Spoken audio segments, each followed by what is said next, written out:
Welcome, ladies and gentlemen, to Game 4 of the IEM Season 6 World Championship Finals for StarCraft 2 between SKMC and EGPuMa. These players are, of course, battling it out for $35,000. I've said it in every game so far. I will say it again. A lot is on the line. Second place gets $15,000, but what would you rather?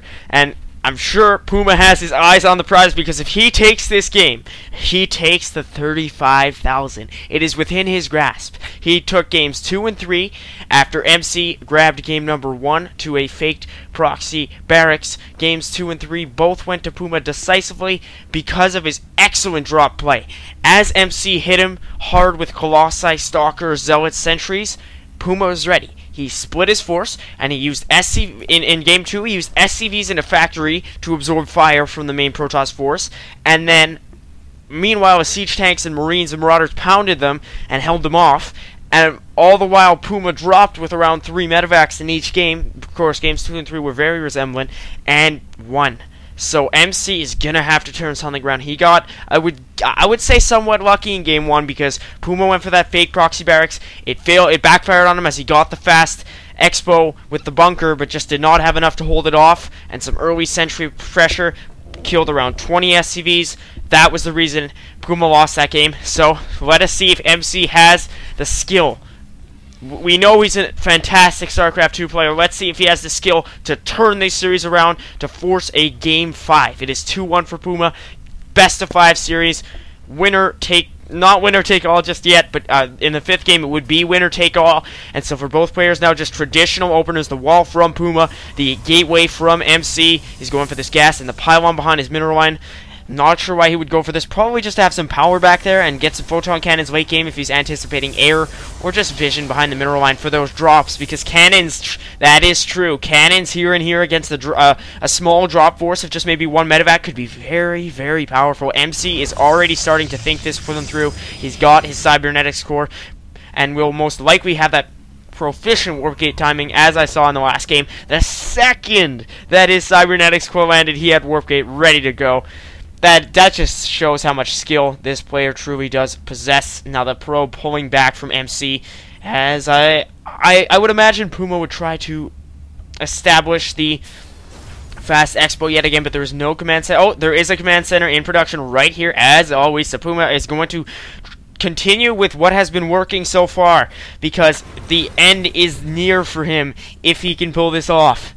So if this strategy does work out for him, oh, so much will go to Puma for being the IEM World Championship champion. He's made it this far. Will he strike true in game number 4? I know I've been hyping it up, but this is truly exciting for me just to watch these fantastic players dominate here. And the probe is going to sit near the natural gas, probably to try to deny it. We do have a second barracks in production and a bunker, so I'm not sure if Puma is going to actually go for this fast expand, because he has a bunker at his main wall. Maybe he has been scouting something peculiar. No, not quite. He's only seen the traditional Protoss build. There is going to be the fast nexus there from MC. He has likely anticipated the fast expand. As I said in the last game, when you are facing a fast expanding Terran, it is quite easy for you yourself to go with your own quick nat, because you can afford it. The Terran is not really going to hit until later in the game. 2 more barracks is in production. This loaded bunker going to hold off against any pressure. A double gas now will set up the factory tech route, and this command center is just sitting in the base, probably going to be lifted off, or actually no, made into the orbital command. That has been done before.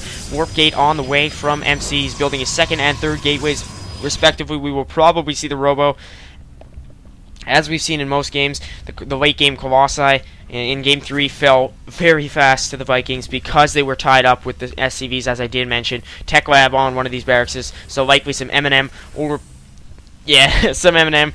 Quick Marines, though, that's usually Puma's strategy. He has this quick Marine medevac play. He gets the reactor on the medevac, on the starport, not the medevac. I don't think those gonna have reactors. And then tinkers around with some drop play and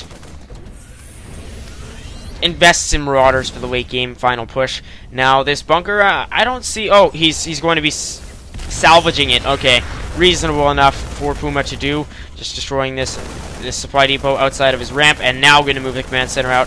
Not sure why I would be so intimidated by the probe Perhaps he anticipated some early pressure from MC, as his opponent must do something drastic to take this series.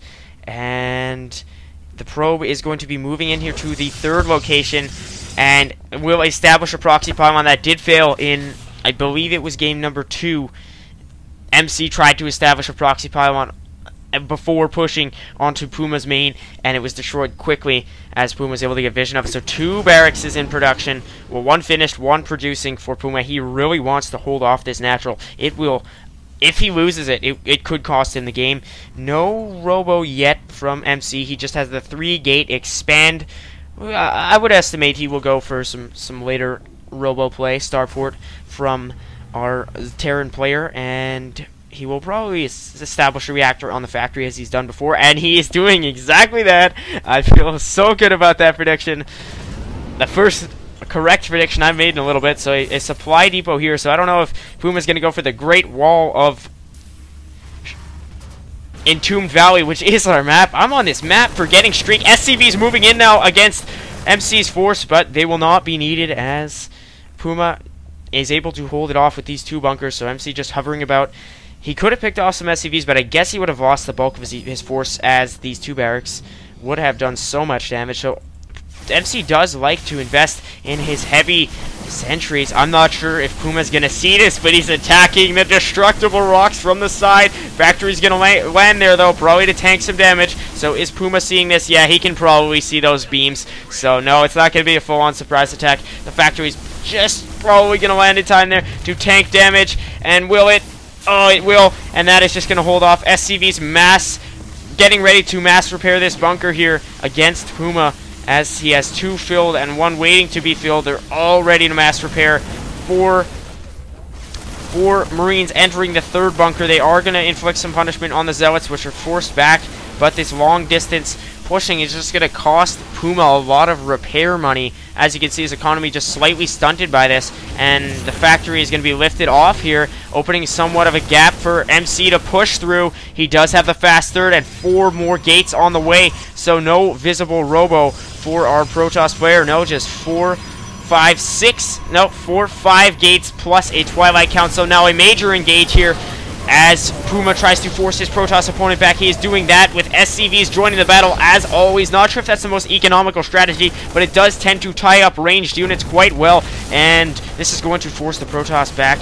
I missed a little bit of the engage to cover MC's technical route, as he is investing heavily in production facilities, but Puma was able to fend it off. A very nice setup here at the natural with those bunkers, supply depot, and factory. So Puma's going to push now. He could probably pick off this 3rd with ease, but now 5 more gates on the way, and SCV is going to be picked off, retreating. So these 5 more gates going to play a huge role. There's 3 stalkers, 3 additional stalkers. SCV's tying them up ever efficiently, but there's going to be just 3 more in here. Attempted proxy bunker now at the natural location. Probes moving in, so MC is saying to Puma, look, you're going to do this worker rush to me. Well, not really worker rush, this worker attacks. You're going to constantly taunt me with your workers and tie up my units.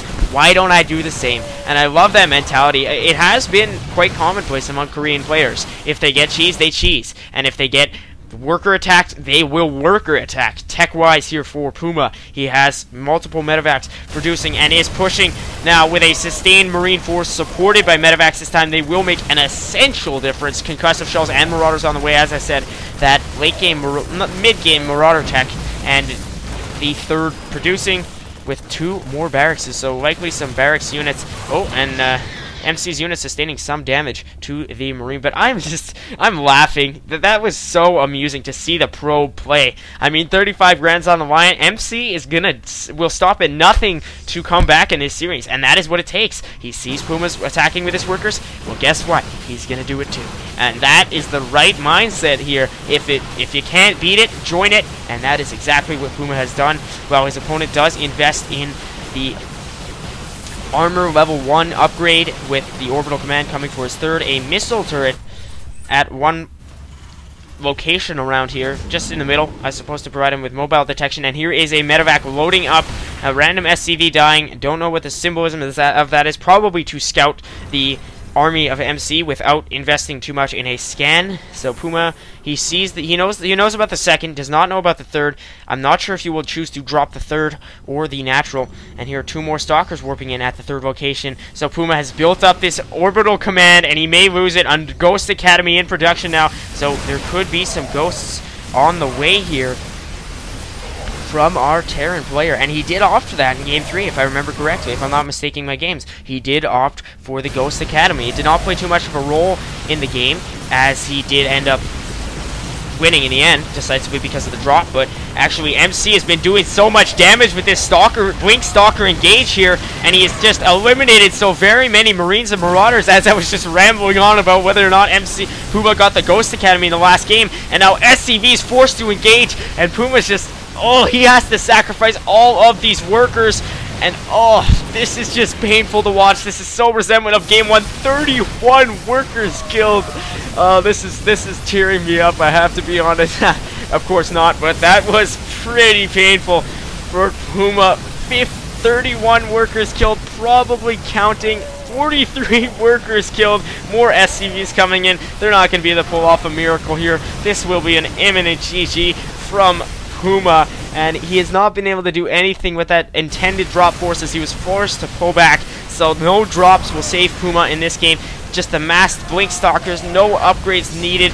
Puma with the GG leaves the game, followed by MC, and wow is all I can say to that game. Fantastic play from MC. He has brought himself to even, standing on even ground now with his opponent Puma, and will have an even shot. I've said even like 7 times, but it's true. 50-50 chance now for MC. He does not have to worry about winning 2 more games. He just has 1, and so does Puma. So that minor advantage Puma was able to build up, he has now lost. And I think this comes as a pretty big blow to him, because that drop strategy just failed him. MC changed his mindset, was able to establish the proxy pylon, and that is what won the game. He denied the third, and this engaged happened here. He had reinforcements on the go, did not need a robo, as there was no mech from Puma, did not even need Colossi. He was just able to get the fast Blink Stalkers. He didn't even need any upgrades. Our Terran player had upgrades, which I always emphasize, but because of just the Blink tech, and the nice micro, and the nice control from MC, and the nice anticipation there was just, well, actually no, he did not end up getting photon cannons because he had no forge, but just some general nice anticipation from MC brought him the game. I will see you guys in the final game of this set relatively soon. Hope you enjoyed this cast. This is us, 77SC, signing out. Goodbye.